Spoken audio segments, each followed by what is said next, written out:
Hello everyone, आप देख रहे हैं एकलव्य स्नातक और इस वाली वीडियो में हम देखने वाले हैं यूनिट नंबर 13 है हमारा, जिसका नाम है समुद्री व्यापार। यहाँ पर देखते हैं इस वाली वीडियो में आपका जो यूनिट नंबर 13 है समुद्री व्यापार, ये पूरा हो जाएगा। तो यहाँ पर सबसे पहले हम परिचय से स्टार्ट करते हैं कि आखिरकार इस वीडियो में, इस अध्याय में हम किसकी बात करने वाले हैं।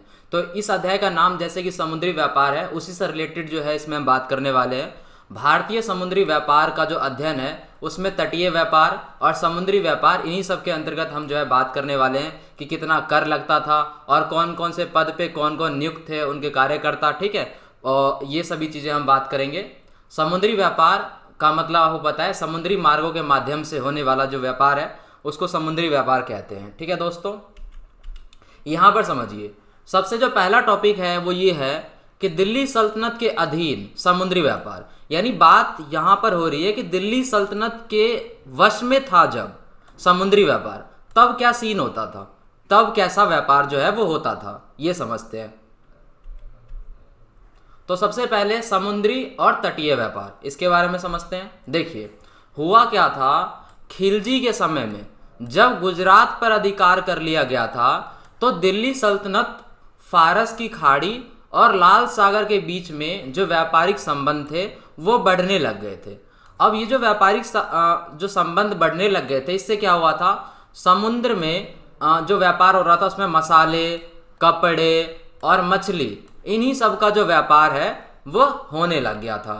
अगर हम यहाँ पर आयात और निर्यात की बात करें, यानी कि कौन सी जो चीज़ें थी वो इंडिया में आती थी और इंडिया से बाहर जाती थी, इनकी अगर हम बात करें यहाँ पर, तो देखिए सल्तनत काल में घोड़े और जो कीमती वस्तुएं हुआ करती थी, वो प्रमुख जो दो वस्तुएं थी उनका क्या होता था, उनका यहाँ पर आयात होता था, ठीक है। यानी कि ये भारत में आया करती थी। अगर हम निर्यात की बात करें तो उस समय हमारा जो निर्यात है वो ज़्यादा होता था।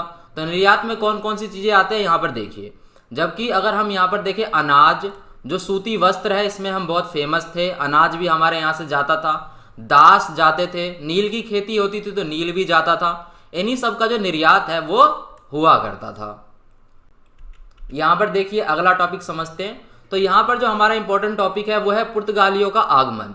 जब ये आए तो यहाँ पर एक बेहतर परिवर्तन, आप कह सकते हो परिवर्तन देखने को मिला था। किस टाइप का परिवर्तन था, बेहतर नहीं था, ठीक है। तो किस टाइप का परिवर्तन था वो समझते हैं हम यहाँ पर, कि क्या यहाँ पर सीन हुआ था, इन्होंने क्या चीज़ जो है वो अलग लाई थी, वो सारी चीज़ें समझते हैं। देखिए हुआ क्या था, जिस समय ये आ रहे थे उस समय जो व्यापार जो है वो बड़े स्तर पर पहुंच चुका था। लेकिन बड़े स्तर पर पहुंचने के बाद भी, ठीक है, जो गतिविधियां थी वो ज़्यादा हुई थी। उसके बाद भी जो विदेशी व्यापार में अगर हम भारतीयों की बात करें तो भारतीयों की भूमिका ज़्यादा नहीं थी, ठीक है, यानी ज़्यादा भागीदार नहीं थे, ये कम थे। अगर हम बात करें हिंद महासागर की फारस की खाड़ी से संचालित होने वाले व्यापार में, तो यहाँ पर जो है, यहाँ पर अरब व्यापारियों का ज़्यादा जो है वो दबदबा था, यानी अरब व्यापारियों का ज़्यादा वर्चस्व चलता था, ठीक है। अगर हम यहाँ पर भारत से केवल गुजराती बनिया, मतलब जो भारत से थे वो कम लोग यहाँ पर भागीदार थे। अगर हम भारत से बात करें तो वो गुजराती बनिया एक वर्ग था, और दक्षिण के साइड से थे एक चेट्टी और कुछ जो मुस्लिम व्यापारी थे, बस यही सम्मिलित थे, मतलब भारत की भागीदारी कम थी। अगर हम बात करें 1998 की, तो पुर्तगाली ने क्या किया, व्यापारियों के आने से स्थिति में परिवर्तन आया। उन्होंने शीघ्र ही एशिया के व्यापार पर अपना जो प्रभुत्व है उसको स्थापित कर दिया। यानी कि उन्होंने आते ही क्या किया, जो अपना प्रभुत्व है, यानी कि अपना जो वर्चस्व है, उनको उन्होंने दिखाना शुरू कर दिया, उनको उन्होंने स्थापित कर दिया, ठीक है। यहां पर देखिए इन्होंने क्या किया था, एक अलग सिस्टम लगा दिया था जिसको आज्ञा पत्र के नाम से जाना जाता है। ये बिल्कुल उन्होंने ही शुरुआत की थी इसकी। इसको समझते हैं ये आखिरकार क्या होता है और इससे कैसे भारतीय और जो अरब के व्यापारी थे, जो भारतीयों की ज़्यादा भूमिका तो नहीं थी लेकिन अरब व्यापारियों का तो वर्चस्व था, तो कैसे इन दोनों को बहुत ज़्यादा जो हानि हुई ये भी समझेंगे। देखिए पुर्तगालियों ने क्या किया, समुद्री मार्ग पर अधिकार कर लिया, ठीक है, और इन्होंने आज्ञा पत्र की परंपरा शुरुआत कर दी। अब आज्ञा पत्र क्या होता है इसे समझिए, जिसके कारण समुद्र में जहाज की अगर आना जाना हो, अगर समुद्र में जहाज को आना जाना हो तो एक निश्चित धनराशि देनी पड़ जाती थी। और अगर कोई बंदा ना दे, ठीक है, अगर आज्ञा पत्र का वो उल्लंघन करे तो उनके साथ क्या होता था ये भी समझिए। आज्ञा पत्र ना होने पर माल को लूट लिया जाता था। जो भी उनके शिप पर, जहाज पर, जो व्यापारी जहाज हुआ करते थे, उनके जो भी सामान हुआ करता था उनको लूट लिया जाता था और जब्त कर लिया जाता था। ठीक है, उनका अधिकार हो जाता था उसके ऊपर, वो अपने अधीन ले लेते थे उन चीजों को। इन्हीं नीतियों के कारण ये जो रूल्स एंड रेगुलेशंस वहां पर लगाए गए थे, इन्हीं नीतियों के कारण जो भारतीय और अरबी व्यापारी थे, ठीक है, अब अरबी व्यापारी का जो वर्चस्व था, फिर भी जो ये दोनों थे इनको बहुत ज्यादा नुकसान हुआ। ठीक है, इसी नीति के कारण। आगे देखते हैं यहां पर। अब जो हमारा एक टॉपिक है ये उस वाले टॉपिक से बिल्कुल अलग है, क्योंकि इसमें क्या है, इसमें मुगलों के अधीन समुद्री व्यापार समझा रहे हैं हम। ठीक है, और उससे पहले हम क्या समझाते थे, दिल्ली सल्तनत के अधीन था वो समुद्री व्यापार। लेकिन जब बात मुगलों की आ गई तो मुगलों के अधीन जो समुद्री व्यापार है वो कैसा रहा, क्या कुछ चेंज आया और क्या सारी चीजें थी, ये समझ लेते हैं थोड़ा सा। तो इस काल में क्या हुआ था, पुर्तगालियों के अलावा और भी कई सारे व्यापारी शामिल हो गए थे। ठीक है, कई यूरोपीय देशों के व्यापारी जैसे कि फ्रांसीसी हो गए, डच हो गए, अंग्रेज व्यापारी हो गए, और इनकी गतिविधियों जो है वो शामिल हो गई थी। तो ये सारा जो सीन है यहाँ पर हो गया था। अगर हम यहाँ पर समुद्री मार्ग की बात कर ले तो यानी कि समुद्री मार्ग का मतलब है समुद्र के रास्ते। ठीक है, कौन कौन से जो समुद्र के रास्ते थे वो महत्वपूर्ण थे। तो वहां पर अरब सागर और बंगाल की खाड़ी का जो है वो प्रमुख मार्ग वहां पर समुद्री मार्ग माना जाता था। उत्तर से आने वाला समुद्री मार्ग खंभात, सूरत, थट्टा से होकर फारस की खाड़ी और लाल समुद्र में जाकर मिलता था। अगर हम दूसरे मार्ग की बात करें तो वो था दाभोर, कोचिन, कालीकट और उसके बाद एडन और मोचा से पहुंचता था। तो ये दोनों जो समुद्री मार्ग थे जो मैंने आपको ऊपर बताया, ये दोनों प्रमुख थे। और उसके बाद दूसरा, इसके अलावा जो समुद्री मार्ग है वो ये वाला था। तो जो समुद्री मार्ग थे ये दोनों जो थे वो क्या थे, इंपॉर्टेंट थे। अब मैंने आपको बताया कि जो पुर्तगालियों का आगमन हो रहा है, तो अब क्या सीन होगा, अब ये समझते हैं। देखिए, निर्यात और आयात की वस्तुएं, यानी कि कौन कौन सी ऐसी चीजें थी, मतलब कि जो पुर्तगाली आए थे तो वो क्यों आए थे, उनके आने का कुछ कारण होगा। उनको यहाँ पर कुछ ऐसी चीजें दिखी होंगी जिनकी जो मांग है वो कहीं और ज्यादा हो, तो उस चीज को करने के लिए, वो व्यापार करने के लिए यहाँ पर आए थे। अब वो क्या चीजें थी वो समझते हैं। देखिए, पुर्तगालियों ने क्या किया, पूर्वी देशों के व्यापार में इसलिए प्रवेश किया क्योंकि उनको काली मिर्च और जो अन्य भारतीय मसाले हैं, आपको मैंने बताया था मसालों के लिए हम बहुत ज़्यादा फेमस थे। तो ये जो भारतीय मसाले थे ना, ये यूरोपीय देशों में इनकी मांग बहुत ज़्यादा थी। ठीक है, इनकी डिमांड बहुत ज़्यादा थी। तो इसलिए ये क्या करे थे इन्होंने पूर्वी देशों के व्यापार में इन्होंने एंट्री कर दी कि अब क्या है, जिस चीज़ की डिमांड है उस चीज़ की हम सप्लाई कर देंगे, और वहाँ पर फिर डिमांड और सप्लाई चेंज के साथ फिर ये वहाँ पर खेल सकते थे। ठीक है, तो ये सारा जो सीन है ये इनके साथ होता था। अब यहां पर देखिए, मालाबर और कोंकण तट के साथ क्या हुआ था। मालाबर और कोंकण तट सबसे ज्यादा काली मिर्च का निर्यात करता था। तो आप समझ सकते हो, जिस चीज के लिए वो आए थे वो चीज इनको कहां मिलती, मालाबर और कोंकण तट में सबसे ज्यादा काली मिर्च सबसे ज्यादा निर्यात होता था यहां पर। इसके अलावा भी और चीजें थी, जैसे कि अदरक हो गया, दालचीनी, लाल चंदन की लकड़ियां फेमस थी बहुत ज्यादा, और पुर्तगाल को निर्यात की जाती थी। इसके अलावा अगर हम देखें तो इमली हो गया, सुपारी, हाथी के दांत, हल्दी और दांतों का भी यहाँ पर जो है वो निर्यात हुआ करता था। यहाँ पर देखिए, उत्तर पश्चिम भारत की बात कर लेते हैं हम। तो उत्तर पश्चिम भारत में नील, ठीक है, भारत से नील और कई प्रकार के जो कपड़े थे, वो रेशम, कछुए के जो खोल होते हैं, जो कछुए का कवर होता है, उससे बने हस्तशिल्प, यानी कि उससे जो बने हाथ से कारीगरी, और कुछ और भी महंगी वस्तुएं थी जिनका जो निर्यात है वो पुर्तगाल किया करता था। ठीक है, यहां पर क्या हुआ, उत्तरी पश्चिम तट पर तांबा और कपड़े का जो आयात है वो भी किया जाता था। तो यहां आप समझ रहे हो उत्तरी पश्चिम भारत में क्या क्या सीन चल रहा था, ये आपको यहां पर समझ में आ गया। अब यहां पर थोड़ा सा हम पूर्वी तट के बारे में जो है वो समझ लेते हैं। तो जो पूर्वी तट है वहां पर क्या हुआ था, भारत की जो पूर्वी तट है वह मुख्य रूप से विभिन्न प्रकार के कपड़ों के लिए, उसके अलावा अगर हम बात करें तो मोती के लिए, चंदन की जो लकड़ी है इसके बारे में बता दिया मैंने, तो इन सब का निर्यात होता था। इसके अलावा अगर हम बात करें तो सूखा अदरक हो गया, मक्खन, तेल, मोम और चावल बंगाल से भी प्राप्त किए जाते थे। तो ये जो सीन था ये पूर्वी तट का था। अब हम समझ लेते हैं, अगर यहाँ पर जो बात है वो बिजनेस की हो रही है, यहाँ पर जो बात है वो व्यापार की हो रही है, तो उसके लिए जो एक आधारिक, आप समझ रहे हो, मतलब एक जो बेस चाहिए, जो बहुत ही जरूरी चीज है, वो हो गई पूंजी निवेश।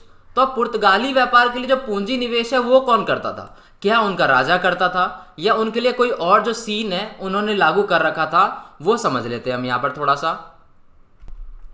तो यहाँ पर देखिए दोस्तों, अगर हम यहाँ पर एक अनुमान के अनुसार बात कर ले कि पूंजी निवेश का क्या जरिया था, तो एक अनुमान के अनुसार अगर हम बात करें तो जो प्रत्येक वर्ष जो व्यापार करने के लिए जो उनका पुर्तगाल का राजा था ना, वो केवल 1/4 हिस्सा वहां पर प्रदान करता था। आप समझ रहे हो 1/4 हिस्सा का क्या मतलब हुआ यहाँ पर, यानी कि बहुत कम देता था ये उनको। तो बाकी की राशि कहाँ से आती थी?